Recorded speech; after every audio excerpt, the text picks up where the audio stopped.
This is week 203 on HRT. I've been having difficulties recording the video because it's not recording all of it, so I've been putting my heart and soul into these videos and pretty touching stuff, but it's not fully recording for some reason, and I'm not sure exactly what to do. I keep doing the video and I keep adding stuff to it, really important things that needs to be said. But yeah, I could say the physical changes that has happened this last week. My breasts have been hurting and itching. Yeah. The thing is, I haven't been able to pick up my prescriptions for like a week now, week or so. I have the money for it. It's just I haven't been able to get it filled and whatnot. But after next week, I'm going to get it filled. Next week, I have jury duty. I was summoned for jury duty, so I have to do jury duty, and after that I'll get it filled and whatnot. And plus, before I have it filled, I need to talk to the doctor and explain to her the issue I've been having, the urinary incontinence issue with the prescriptions that I don't talk about with family members, that issue. So you have to explain to her when I call the nurse assistant that answers the phone, explain to him about that, the two issues I've been having. The other issue I was having was being on the prescriptions. My breasts went down in size, and not being on them, they went up, like the fullness has gone up, as you can see. And this is what they look like.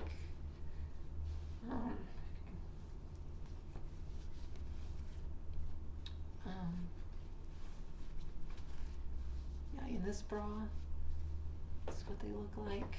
My small 32C cup, it's gotten fuller, so yeah. So, and I noticed at night when I'm relaxing on the couch, especially when I push up bra, when I adjust everything, I have more cleavage, as you can see now. Especially when I have my arms in this kind of a position. Yeah, you can see. Yep. See? So I need to explain to them about those two issues before I have it filled, so they can call in. Things get, like the dosages get switched and whatnot, so it's working better. Other than that, that's where my breasts are. So they're fuller, like they were back in March of last year. They feel like these breasts feel like my normal, natural breasts, like where they should be. It feels where they should be, and when they're not this full, it feels off, like something's wrong. So I noticed my leg hair, the bottom parts, a little bit still losing leg hair, but I noticed the upper parts of my legs through here, I've gained hair on those parts, the backs, and I'm not sure why exactly. It's probably like hormones. Sucks though, but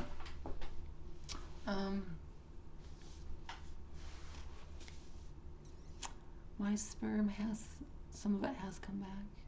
I do check that, then I do that down there. You can say male masturbation, doing it like that, to check. You can see where the testosterone blockers are working and how things are going. But I noticed doing it that way, doing it the male way, really makes me dysphoric afterwards. I end up crying. It's like, then afterwards I end up crying. Then that just reminds me of that episode of Scrubs, the TV show Scrubs, where the character Turk was explaining after he had sex, he was crying. Then the character JD was saying there's no shame in climaxing. It reminds me of that, but all joking aside, the more serious issue is doing it the male way causes severe dysphoria. There's times where it's worse than others, but lately I've been doing it more the female way, like I could say, because I'm pre-op transsexual, pre-op, so stimulating it like a clitoris, like that, it ends up, it feels better, like sexually it feels better, and the mind, body, and soul connection, it actually connects better that way, and I don't get dysphoric doing it the female way. So that's something I really want to talk about, because all the YouTube channels out there I've seen, no trans woman has explained sexually what their body's doing, how they're feeling the male way, or if they've tried it a female way, or if they've done it any, or how the hormones are affecting it, how they feel, and how the sensitive of the body is, and what's been changing down there in other places. Because that's the biggest part of your transition, is your physical body is changing and what's going on with it, because each person is different. It's going to happen differently with each person. So I could say doing it the female way, it's a lot more sensitive and it feels better, obviously. The mind, body, and soul connection stronger.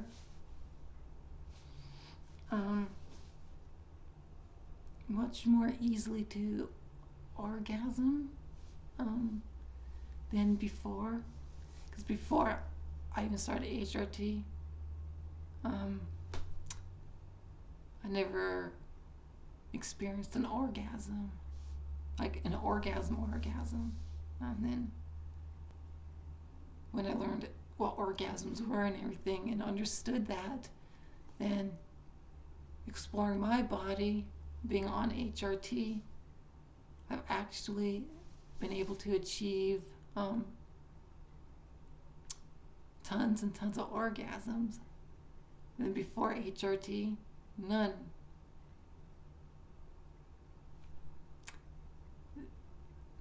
And the reason why I'm explaining this is because this is something that's actually happening being on this HRT, and my inner thighs and my breasts, like especially the tops of the breasts, are more sensitive. So on us females, like cisgendered and trans women, tops of the breasts are more sensitive than the rest of the breasts. Then I've noticed if cold air touches, like hits like the tops here on my thighs, it's really sensitive, and if I'm not careful, it can send me into an orgasm. It's from what I noticed. And And before I transitioned, my areolas and papillas, if stimulated, I could say, by someone. Sorry, whoever didn't want to hear this, who is family and is watching this, doesn't want to know, or who doesn't know, even being like my areolas and pupils being stimulated by someone or myself before. It's like if I did it myself, it wasn't really sensitive, but someone else did it. It was this area was extremely sensitive, but from when I started HRT up to this point now, especially now, it's even more sensitive being stimulated. I'm not sure what it's like now if someone else stimulates it, because I haven't done anything sexual with anyone since like I started my HRT and everything. Because the last relationship I was in was in 2006, and it was about a year after that, or somewhere's in that timeline. It's last anything happened. Sorry, whoever didn't want to hear that, who's family, who's watching this video. But yeah, haven't done anything, so I'm not sure what it's like on the female side of things. And so, but doing things myself, I noticed it's really sensitive. And yeah, so it ends up that my body connection is a lot stronger now than it was before. So,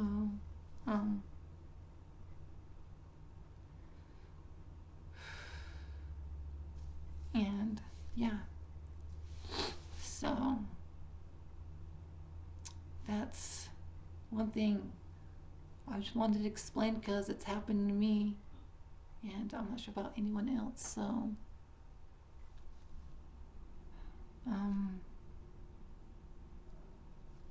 other than that,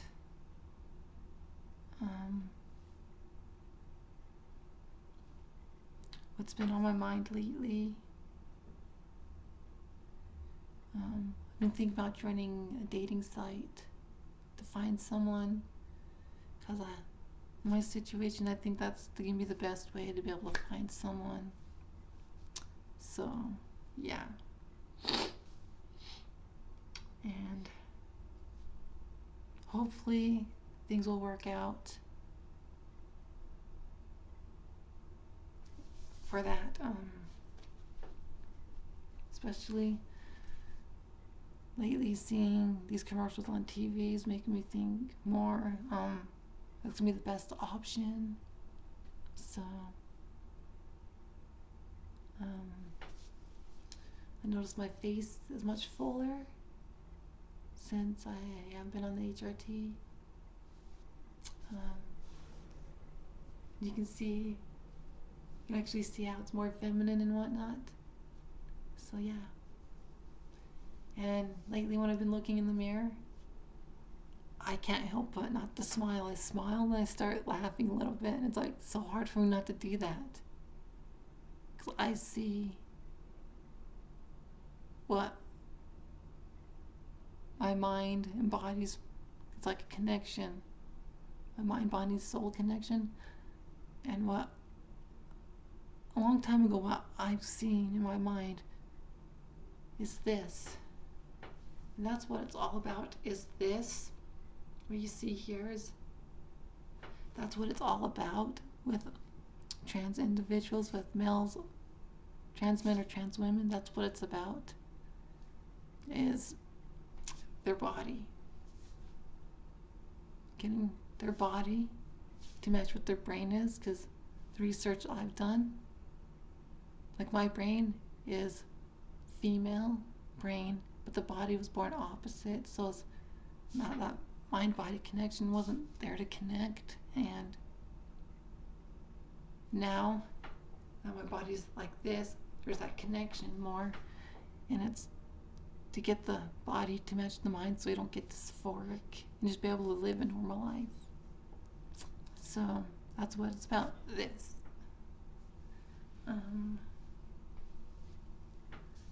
What else can I think of? It's been on my mind lately.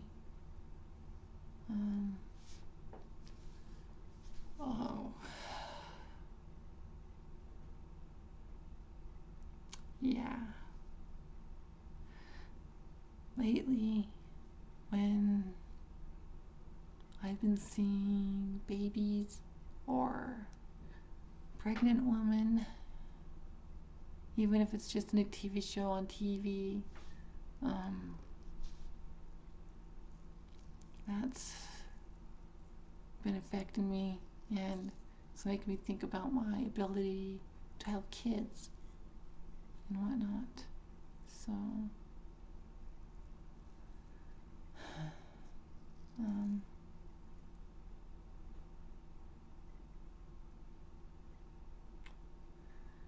it's really hard for me to talk about this because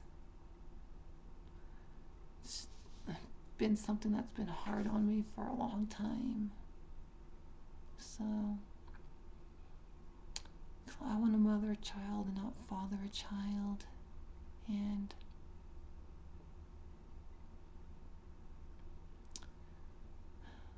since 2006, I want to be a mommy. It's what the words came to me. It's like, I want to be a mommy. But then there's a time period from then to 2012 where I wasn't sure if I wanted to have kids until I realized the HRT, the testosterone blockers, what they're doing, and my ability having kids is like not able to because of it, being on the prescriptions. So that's when I really realized I wanted to have at least one kid of my own. It's like when I was in 12th grade, I decided I'm going to have one or no children, but now I realize I just want one, a baby girl of my own. And I want to become pregnant, and just to be able to experience that feels more precious than like a baby, like a life. Because I want to experience that developing inside of me, what that feels like. It's like even 9 months later, what happens to your body by then, like afterwards.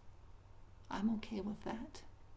I want to experience that, and I want to experience breastfeeding as myself, as a woman. But being on these prescriptions, you can't breastfeed. And the only other option to have kids would obviously be the male way, but prescriptions, being on them, can't do that either because the finasteride, if you have sex with a pregnant woman and it's a boy, the boy can be, like the baby boy could be born with can cause genital birth defects in males. So can do it that way, being on the prescriptions. So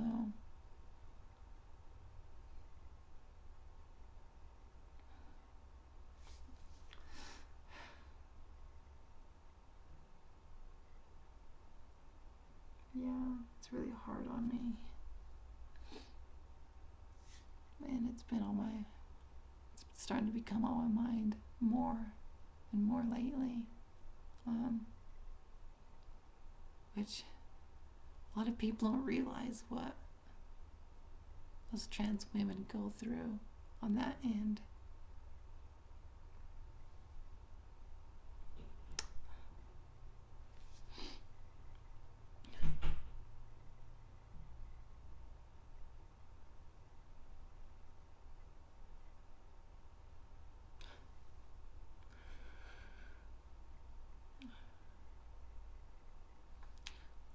sorry about that. It's just hard right now.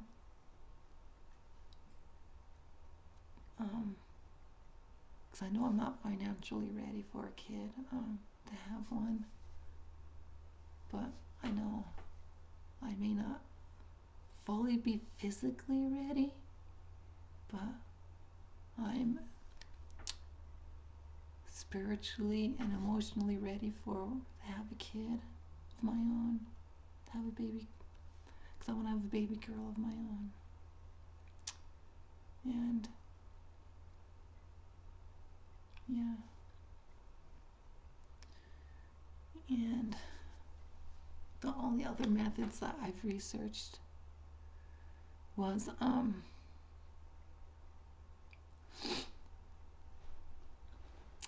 one was you take the egg, then the sperm, then you fertilize the egg, then you implant it inside someone. Because it wasn't done in the United States, but there was a guy that was implanted inside, brought the baby to term, C-section, and the baby was healthy and everything. He was healthy. There's that way that can be done to experience it. The other way, a uterus could be implanted, then the egg can be put inside the uterus. Then those 9 months have C-section, then the uterus removed. Only have it in for those 9 months, because of how dangerous that is. That could be done, or one method I've heard was you take an egg, preferably a close family member, so the DNA is more closely the same, related. Take the nucleus out, then put the sperm inside and replace with the nucleus. So when the egg, the undeveloped egg, fully develops, it's the 100% the DNA of the person's sperm that was put into it. Then you'd have to find a suitable male, take their sperm, and I heard you may be able to carefully choose this one that's suitable, then be able to choose if it's going to be male or female, the sperm. And if that's possible, it would be choose the baby being female, then fertilize the egg, then implant it inside. Then there's the method where you implant a uterus, then put inside there for that 9 months. But that's really dangerous. The first person that had a uterine transplant, a trans woman that has had that done, had hemorrhaged and died, and there was a book about it, about her. I just can't remember her name or whatnot, but that's really dangerous. So then I have that. So that's some options, but when I get into a relationship and get married, we can think about our options then, whenever that time comes. Hopefully that will happen.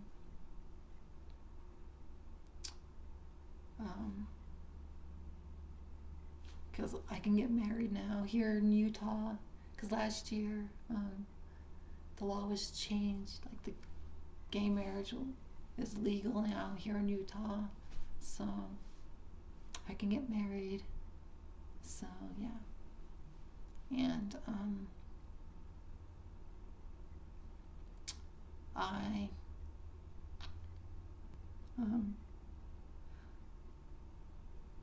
not going to say this is right or wrong for you, but I've mentioned this in a video before, but my personal experience, because back in 2011 I was having such a rough time in my transition, because the developing part, like the body, things developing, they're going really slow. My prayed to God so much that to help me with this transition and to get things developing the way they need to. And just with my transition, I need help with it badly. And I made a promise to God. If I get a girlfriend, or when I get a girlfriend, I won't have sex with her. I won't do anything like sexual with her. I made that promise, and since I made that promise to God, my transition has been going very well, and the development, my body's been developing really well on the hormones and whatnot. And this right here, these are proof of it. That's what makes me the happiest. With my transition, my breasts make me so happy. I won't give them up for the world. And of course, my face makes me really happy. It's like, yeah, my face makes me happy. My female face, and my breasts. Those two things that make me the happiest in this transition. So,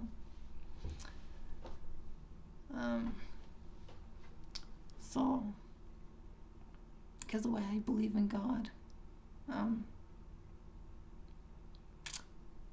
is different than what most people do. I believe it's a male entity and a female entity together as one. And that's what makes up God. Not just a he, there's also a she in there. From my experiences. And it's like a lot of it's coming from my personal experiences. And the other reason why I believe in God is my breasts. Because it took so long for them to get to where they're at now. And I've prayed night after night, day after day, constantly for a long time.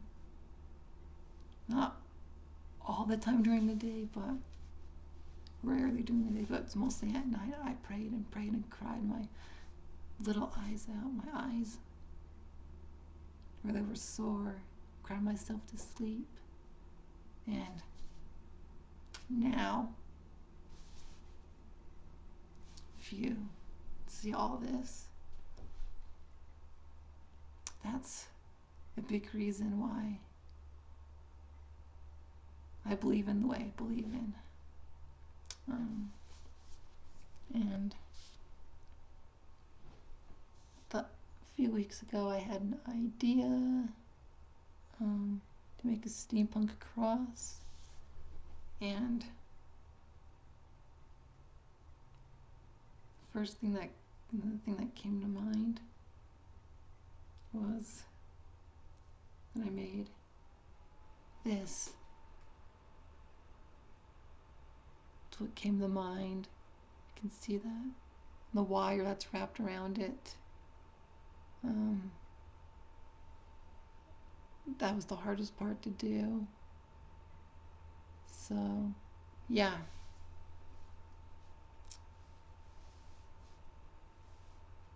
And I made that promise. And since I made that promise, so I want to talk about this because it's part of my experience as a trans woman through my transition. Then after I made that promise, everything's in my life has slowly been getting better and better and better and better. But there's still some things that needs to be worked on. And my breasts have been getting bigger slowly over time and being developed the way they should be. And that's the biggest reason why I believe in what I believe in. Um, so I'm not saying that's right or wrong for you, but that's my experience. And no, I'm not any specific religion, part of any church or anything. No, I'm not. But I believe in what I believe in because of my experiences. But I made that promise. I'm not going to do anything till I get married. So when that time comes, then whoever I end up being with, we can make those decisions. Like how I'm able to have kids. We'll be able to have kids. At least one. How that's going to happen. And because this YouTube channel is how I have this YouTube channel set up. It's something angels, VLG, it's video logs, what that stands for. Is to document week by week how my physical transition's going on or off the hormones, what it actually does to your body, and my experiences with it. And hopefully, whoever I end up with, she will do videos with me because she's going to be part of that experience too. And hopefully she'll be willing to do videos. And my sister, like a few years ago, asked me if she could do a video with me. I told her she could, like my younger sister, she's my half sister, but I refer to her as just my sister. So unless I have to explain how many siblings I have, then it makes more sense to say it's my half sister. But I just have to find a video that's not my weekly update videos. So yeah. So other than that, the way that my YouTube channel's going, I'm gonna keep doing these kind of videos, but it's like when I do have surgery, I'm gonna do a completely different kind of videos to document that, like from before and like the process of doing all this, like before the surgery, the process, how I'm feeling, what my emotions and everything would be at that time. Probably some videos on the way up there. Then right before the surgery, all that waiting and whatnot. Then when I do get the surgery, videos after that. Then when I get home, there's going to be other videos, how you're actually supposed to take care of everything and whatnot, how that's supposed to work out. And hopefully the doctor will, because I want her to record the surgery, so that can be documented, so I can put on my YouTube channel so people know exactly what it in details. Then have it on their website, so if people want to know what it's like with the surgery, like the key points of the surgery. So hopefully that can happen. And have like the person who does the surgery, whoever that would be, in the videos to explain a few things or something. But that's for in the future when that happens. So I'm going to be doing videos on this channel for a long time. So on my, like the physical changes, mostly my breast is what's changing the most and growing. Once that's completely done growing from like female puberty, so it usually takes up to 4 to 5 years. Then the 1 year when you get pregnant, then it does the fifth stage of growth, the last final stage. So, I think my breasts are at stage 4 now. This will be more than 4 years of development, so I have the rest of this year till November 20th, and we'll see if they continue developing after that. Because usually, I've heard 3 years, I heard 4 years. This has come from people, and their experiences, they said like 3 years. After 3 years, my breasts continue to grow. 4 years, they're still growing. Like right now, they're kind of uncomfortable from growing, and even though I'm not on the prescriptions, they're still growing a little bit here and there, using up what excess to my body. So, and hopefully they will get to their final cup size by November 20th. And after that, I'll figure out what to do with this channel if I don't have any more physical changes by then. Like after then, so.